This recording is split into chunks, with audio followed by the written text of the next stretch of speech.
All right, Shalom. All praise to the Most High Yahweh Ba'Shem Yahweh Shai, Ba'Shem Rakakodash. Double honor to the apostles and elders of the great millstone who rule well. Peace and salutations to brothers over elect, push this word in truth and sincerity. All right, this video here is crisis enhancement. All right, the crisis has been enhanced. Okay, so this world has been dealing with a crisis for a while.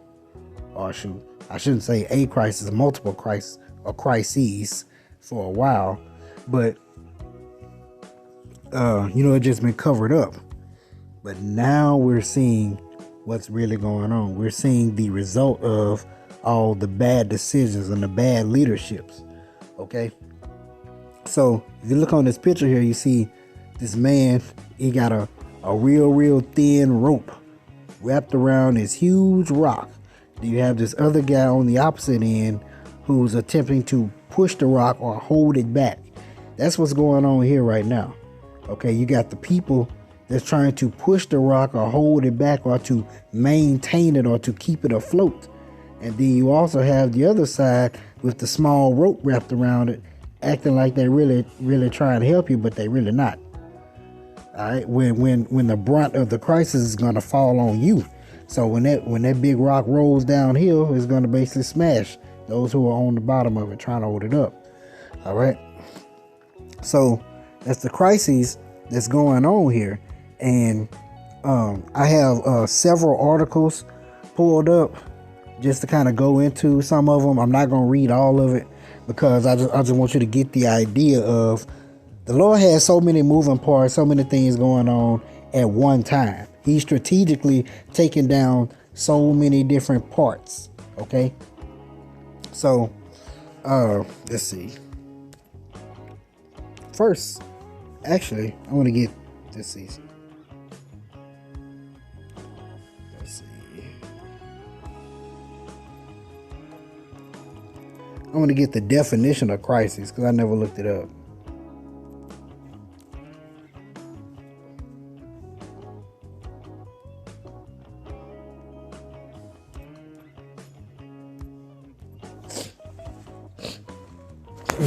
All right, this is the word crisis. It says a cultural or decisive point or situation, especially a difficult or unstable situation involving an impending change. Check that out. A difficult or unstable situation involving an impending change. Now that word impending, matter of fact, let's get that real quick. Just out of curiosity.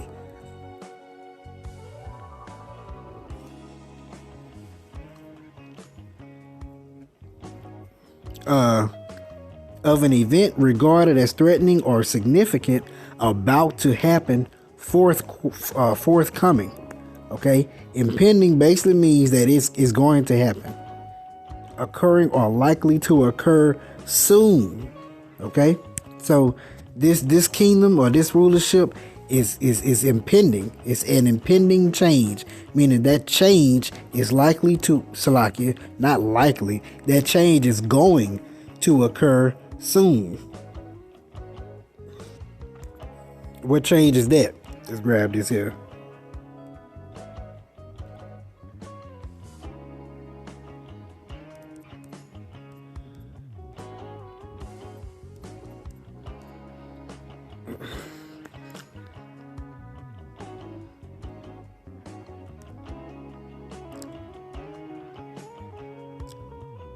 This Sirach chapter 10 verse 8. Because of unrighteous dealings, injuries, and riches got by deceit, the kingdom is translated from one people to another. And what kingdom? This rulership, the power. The power is translated from one people, from Esau, Edom, to another. And that another people is Jacob. Why is it another people? Okay, because we have another spirit. Okay, we have a different spirit from the people of the world. Okay, and this kingdom or this rulership is going to be translated or transferred unto them. Okay, it's going to be translated. All right, but I got a couple articles queued up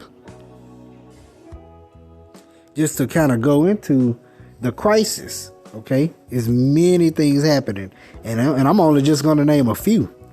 Okay, this is from May 19th. So today is the 20th. So yesterday, Washington State gas stations run out of fuel. They prep for $10 a gallon. Gas stations in Washington State are resetting their price boards to accommodate double digits in preparation for fuel prices potentially reaching $10 a gallon, according to a report. All right, that's all. So you know how when you look at these gas stations, the marquees on them, or the signs, there's not enough room for if it were to go to $10. If it were to go anything above $9, but they say they're resetting it so that it can. Now, I'm not saying that it will be $10 a gallon, but I will say that it will be astronomically high. Okay, now. And I will say this, if in fact that it did get that high, you realize that there won't be, if it were to get that high, you can't function. This economy will literally have to crash. Okay, because you would have, you wouldn't be making enough money to continue to work. You know what I'm saying? The people, the average everyday citizens would not be making enough money to buy food, to pay for gas, to get to and from work. And don't forget the truckers, most importantly, the truckers or the trucking companies would not make enough money to supply the fuel to distribute out all of these goods if gas was to get that high. You know what I'm saying? So that wouldn't work. That's a crisis in itself. All right. Next, I see you got the baby formula shortage. Families ration formula. A rationing formula for children as shortage worsens. Okay. The shortage is getting worse. This says on Thursday, Claire Holland graduated from 6th grade. It was a happy day. She made the honor roll and she won her class Big Science Award. But her day was not without worries. The 12-year-old from Mandeville, Louisiana, that's actually down here, is caught up in the formula shortage that has left countless families across the country on edge. The shortage has even sent some children to the hospital because they can't get enough nutrition. And if you know anything about when you're using that formula, it's really not good to continue to switch formulas for children. You know what I'm saying? Like you say you start on Similac, and then you switch it to Infamil, then you switch it to whatever the store brand is, just whatever. Like that's not good for children. Well, actually, in reality, that formula shit is not good anyway. But most women feed their children, their babies with formula. Here in America, or really in the world, not even just here, but most do. So that's a crisis right there. You got your child who's malnourished and all that. You're trying to feed them, but you can't feed them. Now you gotta that's a struggle or a hassle within itself. All right. You got these food processing plant fires that's been happening. Now check this out. I'm gonna tread lightly, or I'm not gonna be careful on this one here. But all I'm gonna say is this. I'm gonna read this first one here. It says, "Nothing to see here, NFPA. Experts say there's no truth to rumors that fires at food processing plants are suspicious." Hint, hint. All right, I'm gonna leave it at that. Okay, because I don't want to get my video with a strike. All right, but just know there's been fires at these food processing plants, and a lot of them lately. Okay. Let's see. I got a few saved on here too.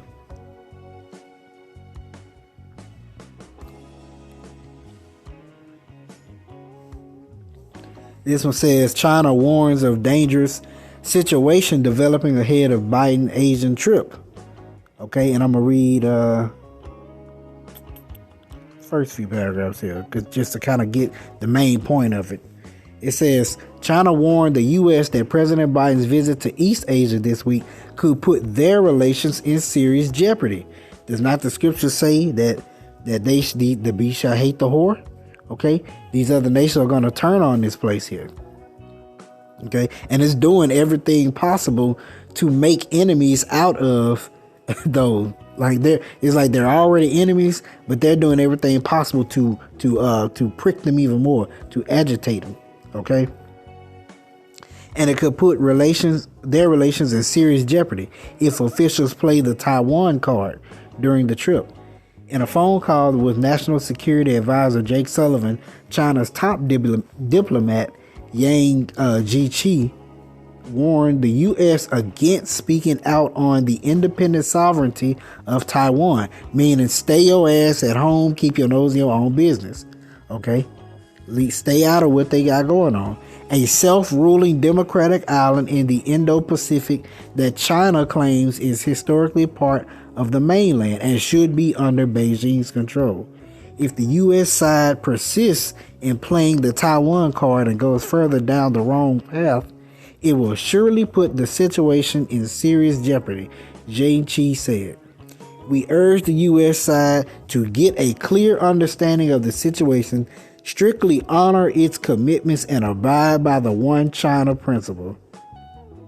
Yeah, woo, they barking up the demands there. Okay. It says Jane Chi further added that China would react accordingly to any move that undermines the fundamental and long-term interests of countries in the region. All right, so they're gonna protect their own over here from over here. You in the west, stay over the west. Stay over the west. All right, that's basically what they're saying. Hold on, let me read this here. The Chinese side said we'll take firm action to safeguard its sovereignty and security interests. We live up to our words, he said. But I'm gonna stop there. You know what I'm saying? Like another crisis that they're talking about now. Okay. This happened last night. Multiple people shot in Hammond outside high school graduation. Okay, so there was a graduation, another mass shooting, and multiple people were injured. I don't think anyone died, but this was outside of a high school graduation. Okay, so we're gonna see more mass shootings. More crisis, more things going on. All right. Check this one out. CDC calls for 1/3 of Americans to mask up again. Maybe it was inevitable in light of both C-19 cases and hospitalization numbers rising again. CDC recommends that about 1/3 of Americans mask up again when indoors, when using public transportation, or if you are at high risk. The CDC advice comes the same week the U.S. surpassed 1 million deaths from the endemic, and experts warn C-19 remains a threat. Okay? It remains a threat. So that C-19 still there. That's still going on. You got something new here. Check this out. Possible NYC, New York City monkeypox case under investigation. Canada confirms the first ever infection. So now we got the monkeypox over here. Okay?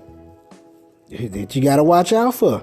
Health officials in New York City said they were investigating a possible monkeypox infection as Canada confirms its first ever case of the disease. All right. Thursday night, the patient was being cared for at Bellevue Hospital. Our public health lab will conduct preliminary tests. Okay. So the announcement comes days after a Massachusetts man who recently visited Canada's Quebec province was confirmed as the United States' first case of the virus in this year. It's like in the year. All right, so you got monkeypox out there. All right, and don't forget this here. The American West should brace for blackout summer. Electricity regulator warns. All right. So now they talking about doing a rolling blackouts again. Electricity shortages and blackouts are increasingly possible for the American West this summer as an electrical operator warns of out of the ordinary conditions. Whatever that means. That was just a long term to say absolutely nothing. What is an out of the ordinary condition? They didn't say. Okay? But it says a prolonged drought, supply chain constraints, and other threats have led the North American Electric Reliability Company, or NERC, an international regulatory body, to conclude that several regions in the western U.S. and Canada are at risk of severe energy shortfalls this summer. You see what I'm saying? All these things are about to happen. Crisis enhanced, okay? All these crises, all these different things are coming. All right? Let's get a few scriptures. And there's way more than just that. Okay? There's a lot more things that are going on still. This is 2 Ezra chapter 15, verse 11. But I will bring them with a mighty hand and stretched out arm and smite Egypt. This is spiritual Egypt, American Babylon the Great, with plagues as before, and will destroy all the land thereof. And it says, I will smite Egypt with plagues as before. If this is spiritual Sodom and Egypt, that means this places will be smitten with plagues again. Okay? Think about what happened in ancient Egypt. You had the plague of darkness, the plague of locusts, the plague of frogs, the plague of flies, the plague of boils. You know what I'm saying? All those different things. Hail. All those different things happened back then. Okay? And the Lord said He's going to smite this place with plagues again, as He did before. All right? So all these crises that are taking... Oh, and don't forget, you got the wildfires, tsunamis, earthquakes, natural disasters. They say down here they plan for this to be a very active hurricane season. They're expecting that to play. You know, so the Lord coming with it. Okay, so be prepared. You know, prepare yourself spiritually. Hey, repent and try to get right as best you can. Because Yahweh Shema Shai is your only hope. All right. Egypt shall mourn, and the foundation of it shall be smitten with the plague and punishment that the Most High shall bring upon it. They that till the ground shall mourn, for their seed shall fail through the blasting and hail and the fearful constellation. Woe to the world and them that dwell therein, for the sword and their destruction draweth nigh, and one people shall stand up and fight against another, and swords in their hand. For there shall be sedition among men, invading the government, and invading one another and each other. They shall not regard their kings nor princes, and the course of their actions shall stand in their power. They ain't gonna care about your presidents, your mayors, your councilmen, your governors, your city officials, all that. They can give a damn about. When there ain't no food, who gives a damn if you the mayor? When there ain't no water, who gives a damn if you the mayor? When there ain't no lights, no power, who gives a damn if you the mayor? That don't mean shit to the people. Okay? A man shall desire to go into a city and shall not be able.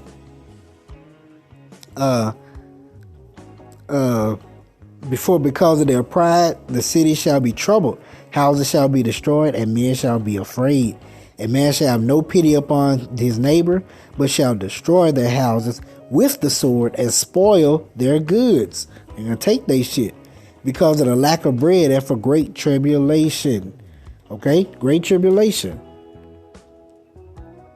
Let me get that in Matthew 24 real quick.